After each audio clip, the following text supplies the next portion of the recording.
नमस्कार, मैं सुनील कुमार आपका स्वागत करता हूं आपके अपने चैनल क्या ऐसा होता है में। दोस्तों, जैसे महाशिवरात्रि या फिर कोई विशेष मुहूर्त होता है तो हर इंसान उसके लिए सारी तैयारियां पहले करके रखता है। मुझे इस दिन ये कार्य करना है, मुझे इस तरह से व्रत करना है, मुझे इस तरह पूजा करनी है या फिर मुझे इस तरह से कहीं पर यात्रा करनी है। दोस्तों, सबसे पहले महाशिवपुराण के कथन के अनुसार हम में से बहुत से लोग तो एक आम पर्व मानते हैं महाशिवरात्रि को। शिवपुराण की अगर मैं बात करूं तो शिवपुराण के अनुसार अगर मैं आपसे कुछ महान या प्रमुख की बात करता हूं तो सुनिए, गौर से सुनिए कि अगर मैं बात करूं देवताओं में सर्वोपरि कौन, सर्वश्रेष्ठ, तो वो भगवान विष्णु। अगर मैं दैत्यों की बात करता हूं तो भक्त प्रहलाद। अगर मैं नदियों की बात करता हूं तो गंगा। अगर मैं पुरियों की बात करता हूं तो प्रयागराज। अगर मैं तीर्थ की बात करता हूं काशी। अगर मैं मंत्रों की बात करता हूं पंचाक्षरी मंत्र ओम नमः शिवाय। अगर मैं देवियों की बात करता हूं तो सर्वश्रेष्ठ गिरिजा माता, पार्वती माता। और अगर मैं समस्त सृष्टि में सर्वश्रेष्ठ की बात करता हूं तो भगवान शिव। और व्रतों में सर्वश्रेष्ठ महाशिवरात्रि का।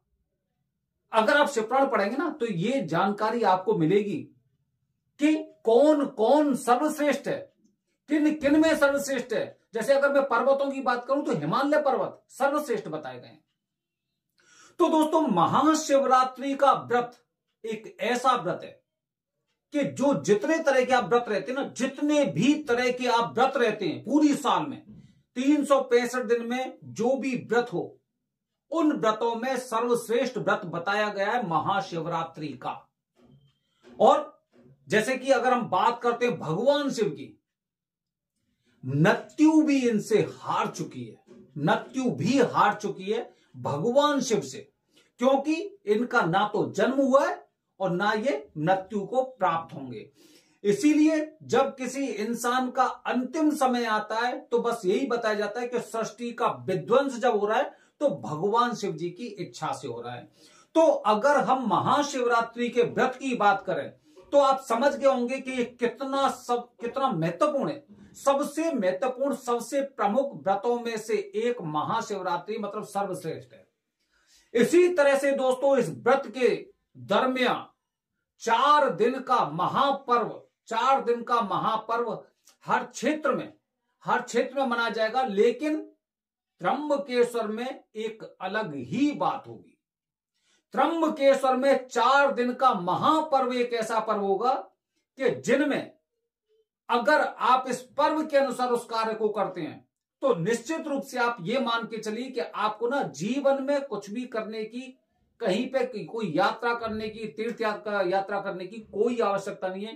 कोई किसी तरह की कुंडली दोष को, किसी तरह का पितृ दोष हो, किसी भी तरह की ऊपरी बाधा हो या फिर किसी भी तरह की पारिवारिक समस्या चल रही है, ये सारी चीजें आपकी एकदम शांत हो जाएंगी। तो दोस्तों, वो 4 दिन और 3 पूजा, 4 दिन में 3 पूजा अगर आप कर रहे हैं तो दोस्तों ये मानिए कि आपका ना, आपने बहुत कुछ कर लिया, इस पर्व का पूरी तरह से लाभ उठा लिया।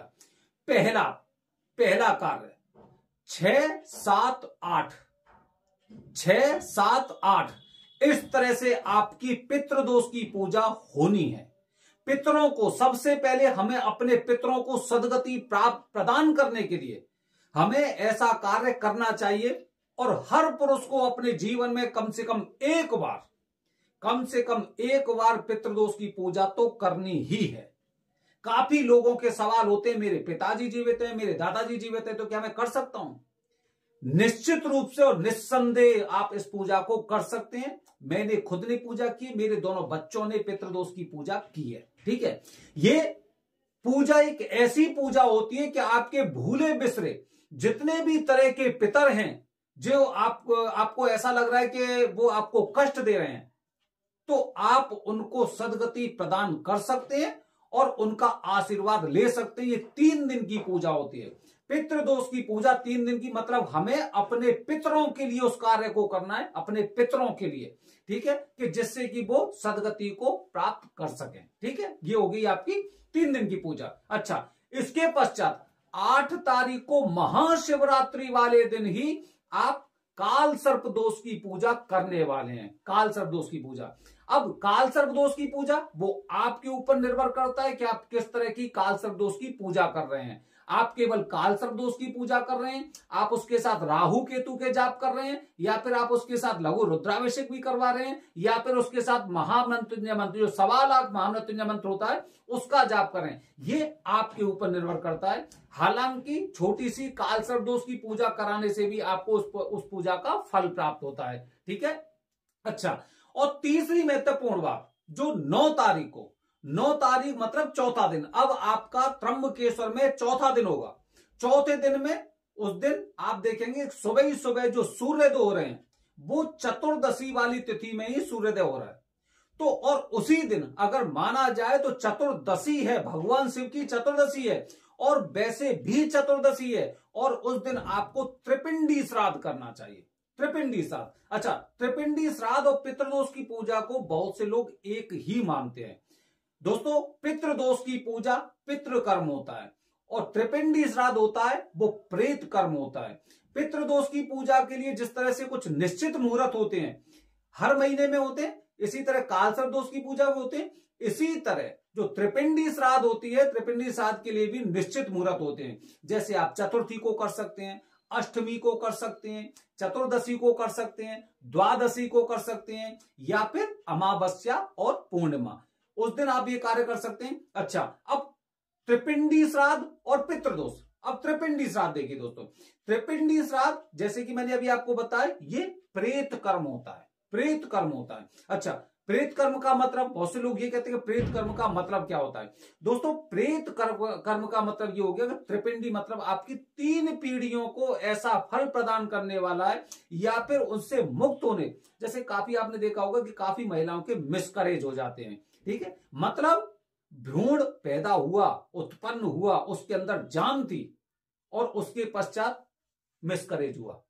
ठीक है, तो इस तरह का कार्य हो गया। काफी बार ऐसा होता है, जैसे कि जो वो क्या बोलते हैं, इसी तरह से दोस्तों कि त्रिपिंडी श्राद्ध में जैसे काफी लोग होते हैं जो आत्महत्या कर लेते हैं, आत्महत्या कर लेते हैं, सुसाइड कर लेते हैं, जहर खा लेते हैं। ठीक है, इस तरह से इन लोगों को पितृलोक प्राप्त नहीं होता, ये प्रेत लोक में जाते हैं, क्योंकि इन्होंने आत्महत्या की है। इन्हें अपना जीवन प्रेत योनि में वहां पे काटना पड़ता है, और ये वहां पर इतने दुखी होते हैं, इतने दुखी होते हैं कि ये अपने परिवार के लोगों को ही कष्ट देते हैं, क्योंकि इनका जीवन, इन्होंने ये सोचा था कि मैं अपना जीवन छोड़ दूंगा और मुझे मुक्ति मिल जाएगी, लेकिन मुक्ति नहीं मिलती। ऐसे लोगों को पितृलोक प्राप्त नहीं होता है जो आत्महत्या करते हैं, सुसाइड करते हैं, जहर खाकर, या फिर काफी बार ऐसा होता है कि इन लोगों की किसी दुर्घटना में मृत्यु हो जाती है, तो ये लोग प्रेत योनि में जाते हैं, और वहां पर इनको बहुत ज्यादा कष्ट मिलता है। दोस्तों, हमेशा ध्यान रखिए ये बात कि जो प्राण हमने जानबूझकर गंवाए हैं, या फिर दुर्घटना के बस गंवाए हैं, या फिर कुछ ऐसी स्थितियों परिस्थितियों के अनुसार जैसे मिसकैरेज हो जाता है, इस तरह से, तो इनको प्रेत योनि प्राप्त होती है। अब इनको बल प्रदान करने के लिए, इनकी उस योनि से मुक्ति दिलाने के लिए हम लोग त्रिपिंडी श्राद्ध की पूजा करते हैं, जो कि निश्चित मुहूर्त में होती है। तो दोस्तों, इस तरह से आप देखेंगे 4 दिन में 3 पूजा, 4 दिन में जिस तरह से 3 पूजा करने वाले हैं, ये महासंयोग की बात है दोस्तों, ये महासंयोग की बात है कि पितृदोष पूजा का मुहूर्त 6 तारीख का है, पितृदोष का मुहूर्त, क्योंकि जो नारायण बलि का मुहूर्त होता है, नारायण बलि के लिए एक दहन क्रिया होती है, दहन क्रिया का उस समय अगर मुहूर्त होगा तभी पितृदोष की पूजा का मुहूर्त बनता है। तो दोस्तों, अगर आपके पास आपके पूरे साल में से अगर 4 दिन अगर आप निकाल सकते हैं, तो इससे अच्छा मौका आपको मिलने वाला नहीं है। ऐसे ऐसे महापर्व पर आप भगवान शिव जी के ज्योतिर्लिंग में जाकर जो पूजा करने वाले हैं, निश्चित रूप से आपके जीवन की हर समस्याएं खत्म हो जाएंगी, ऐसा हमें विश्वास है। और पिछले बार भी हमने ऐसा देखा था जब महाशिवरात्रि हुई थी, जिन लोगों ने पूजा की थी आज उन्होंने मुड़कर नहीं देखा है कि उनके जीवन में किस तरह की समस्या थी। तो दोस्तों, हमारा उद्देश्य केवल यही होता है कि आपको हम इन सब चीजों के बारे में जानकारी दे सकें, जिससे कि कम से कम अगर आप ऐसे हालातों से जूझ रहे हैं तो कम से कम आपको उन सबसे समाधान मिले। ठीक है, ध्यान रखिए दोस्तों, यहां पे जो मेरा नंबर लिखा हुआ है, प्रयास करिए इस पे कॉल ना करें। बहुत कॉल करते हैं और कॉल करने के पश्चात वो अपना पूरी कथा सुनाने लगते हैं कि मेरे साथ ऐसा हुआ, मेरे साथ वैसा हुआ। अगर आपको कोई जानकारी लेनी है, दिए गए नंबर पर सिर्फ व्हाट्सएप करिए, फोन मत करिए, आपसे अनुरोध है। बने रहिए हमारे चैनल के साथ दोस्तों। हर हर महादेव, हरिओम।